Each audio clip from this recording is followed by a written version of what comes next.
Assalamualaikum warahmatullahi wabarakatuh. Admin akan melanjutkan chapter kedua tentang Park Han-jun dengan MC yaitu Park Han-jun. Jadi teman-teman semua pantengin bagaimana keseruan tentang Park Han-jun ini untuk di manhwa Hextopascal. Oke, kita langsung lanjut ke bagian chapter 2. Di sini terlihat Chochoy, tidak ada yang aku takutkan di dunia ini karena tidak ada yang kuat daripada aku, ungkap Chochoy. Dan Chochoy berkata, sampai aku bertemu dengan Park Han-jun. Sampai seluruh 6 indraku gemetar di hadapanmu, ungkap dari Park Han-jun. Saat itu, kau tahu pasti tidak terkalahkan. Tidak mungkin kau bahkan beda spesies dengan kami. Kekuatan seluruh pasukan dengan satu orang. Dan saat itulah, aku bertemu dengannya, Kim Cheon-so. Dan Kim Cheon-so menggugat Park Han-jun dan membuatku tergila-gila dengan uang. Dan saat itu, aku sadar, ungkap Chochoy. Uang adalah segalanya. Jika aku punya uang, kau punya segalanya, ungkap dari Chochoy. Setelah itu, aku membuka toko online dan menjualnya ke anak-anak, ungkap Chochoy. Seperti itulah aku mendapatkan uang yang banyak. Dan aku bisa menaruh Park Han-jun di bawah kakiku. Lalu aku menjadi predator puncak sekali lagi. Dan skin berpindah, omong-omong, ungkap dari Chochoy, kenapa aku seperti ini sekarang? Dengan wajahnya yang dihantam oleh tangan Park Han-jun. Kemudian terlihat Park Han-jun menyerang bertubi-tubi Chochoy, bajingan ini. Dan terlihat kembali Chochoy dihajar habis-habisan oleh Park Han-jun, tetapi tertangkis oleh Park Han-jun dan kakinya terpijak. Ini tidak masuk akal, ungkap Chochoy. Dan Chochoy menatap tajam ke Park Han-jun dan berkata, kau tidak punya uang kan? Sembari Park Han-jun bertubi-tubi memukuli Chochoy, dan Chochoy berungkap, seharusnya kau tidak boleh melakukan ini. Jangan lihat aku naikin. Dan teman-teman dari Chochoy melihatnya dengan sinis, dasar mereka juga. Dan Park Han-jun tidak memberi ampun untuk menghajar Chochoy.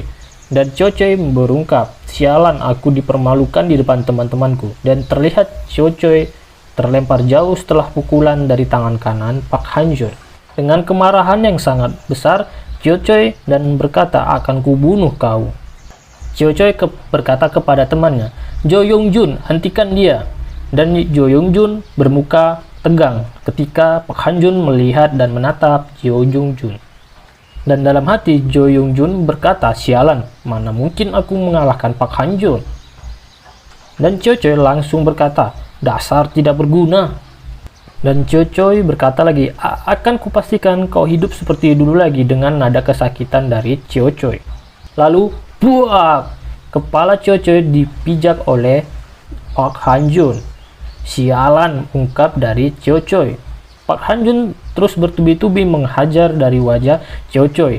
Dan Chochoy berkata sembari, kenapa dia masih terus menghajar aku? Dan Chochoy berungkap, jika terus-terusan aku benar-benar akan mati. Dengan satu langkah gesit, Chochoy keluar dari ruangan. Wah! Dan aku tidak boleh mati di sini. Dan Chochoy lari dari ruangan tersebut. Sembari berlari, Chochoy berungkap, apakah aku harus kabur? Tidak, aku harus tenang. Aku adalah Chochoy.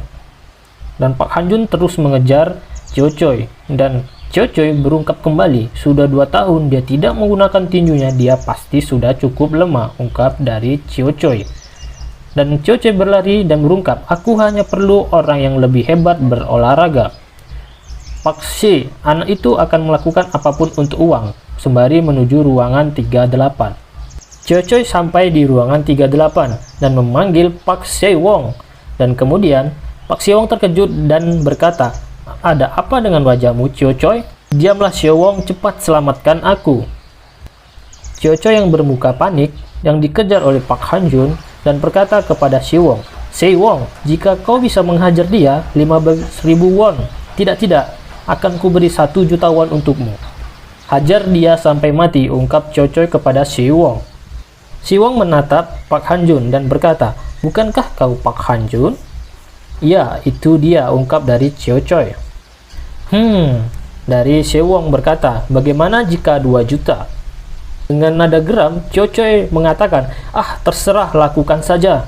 Dalam hati berkata Cio Choi, "Ah, bajingan ini benar-benar merampokku." Dengan menjatuhkan barbel, Pak Sewong langsung menuju ke Pak Hanjun. Pak Sewong pasti bisa menghajar dia dengan satu pukulan, ungkap dari Cio Choi. Kemudian, Pak Sewong langsung menemui Pak Hanjun. "Aku minta maaf, Pak Hanjun, ujian masuk dengan fisik itu memang mahal." Pak Hanjun berpikir sejenak dan berkata, "Apa itu niatmu sejak awal?" Dan Sewong berkata, "Memang kenapa?" Lalu Pak Hanjun memberikan uang, "Ambil saja ini." Dan Pak Hanjun memberikan uang, "Aku akan memberimu ini tanpa alasan. Menyingkirlah," ungkap dari Pak Hanjun. Lalu Sewong pergi dengan berucap, "Makasih ya, dia ini habisi saja." Dengan terkejutnya, Cio Choi mengungkapkan, "Apa yang kau lakukan, bajingan?" Dan kemudian Cio Choi ketakutan ketika Pak Hanjun menghampiri Cio Choi dengan wajah yang sangat marah.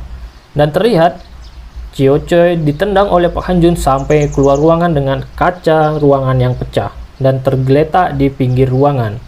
Dan melihat itu, kepala sekolah langsung mengungkapkan, "Ada apa ini?" Kepala sekolah mengucapkan, "Siapa kau?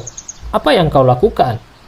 Dan kepala sekolah membawa kedua orang tersebut, Pak Hanjun dan Cio Choi, ke sebuah ruangan BP.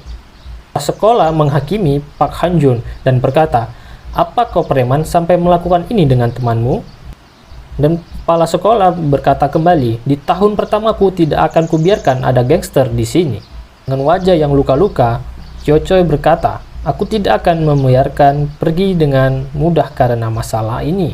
Dan Cio Choi berkata lagi, "Pikirkan lagi, ayahmu bisa saja mendapatkan masalah dalam ini." Dan begitu Pak Hanjun langsung marah dan memukul wajah dari Cio Choi sampai tergeletak kembali. Kemudian, kepala sekolah terkejut melihatnya dan berkata, "Pak Hanjun, apakah kau sudah gila?" Sembari memukul dan berkata Pak Hanjun, "Aku muak dengan ini." Ketika Pak Hanjun asik memukuli wajah dari Pak Cio Choi, kemudian datang seorang pria dengan berkacamata dan berkata, "Pak Hanjun, hentikan itu sekarang." Dan kembali lagi mereka didudukan di ruangan. Dan pria berkacamata itu melihat mereka menjadi sebuah tragedi yang besar. Kepala sekolah berkata, "Siapakah Anda?" Lalu pria berkacamata itu langsung menunjukkan surat dari, "Halo, aku Kim Byeon Kwon, pengacara di kantor hukum KR." Lalu, kantor hukum KR itu kantor hukum terkuat di Korea, ungkap dari kepala sekolah. Lalu kepala sekolah bertanya kepada pria berkacamata, "Kenapa Anda bisa pergi ke sekolah kami?" Lalu Skin berpindah kepada malam hari di sebuah perkotaan dan di sebuah apartemen. Lalu ada sebuah kata, "Bagaimana kau melakukannya?" Setelah berbicara pada pengacara, kepala sekolah bahkan membungkukkan badannya padaku. Kemudian Cio Choi juga langsung diusir. Di sebuah apartemen, Junwo berkata, "Bukankah ini terlalu mudah begitu?" "Itu kan karena juga kau sering diperlakukan buruk dengan Cio Choi. Itu hanya karma biasa," ungkap dari Junwo. Pak Hanjun berungkap, "Bagaimana dengan kepala sekolah?" Dan Junwo berkata, "Kita punya tali untuk anjing seperti dia," ungkap dari Junwo. "Aku hanya menakutin dia dengan sedikit dan dia sudah mulai gemetaran," ungkap dari Junwo. "Oh, dan soal kepala sekolah itu, dia kita urus nanti, dia masih bisa berguna," kata Junwo. "Saat kita mengirim Cio Choi ke pusat penahanan remaja, kepala sekolah itu pasti sadar posisinya sekarang dan akan ada di pihak kita. Kepala sekolah akan membunuh Cio Choi jika dia juga masuk penjara karena dia." Dan Junwo berkata, "Aku tidak pernah membayar pajak untuk guru seperti mereka." Junwo berkata lagi, "Memangnya bagaimana menurutmu? Apa aku pikir aku bisa menahan seluruh kemarahanku selama ini?" "Terima kasih," ungkap dari Junwo. Lalu Pak Hanjun berkata, "Untuk apa berterima kasih?" Junwo berkata, "Ya, soal hal kecil itu. Bukankah setiap pekerjaan itu harus diberikan terima kasih?" ungkap dari Junwo. "Ya, aku harus bilang sekarang, mungkin," ungkap dari Junwo. Kemudian, "Aku mengandalkanmu, Pak Hanjun," ungkap dari Junwo kembali. Dan menegaskan dengan kata mengerti kepada Pak Hanjun.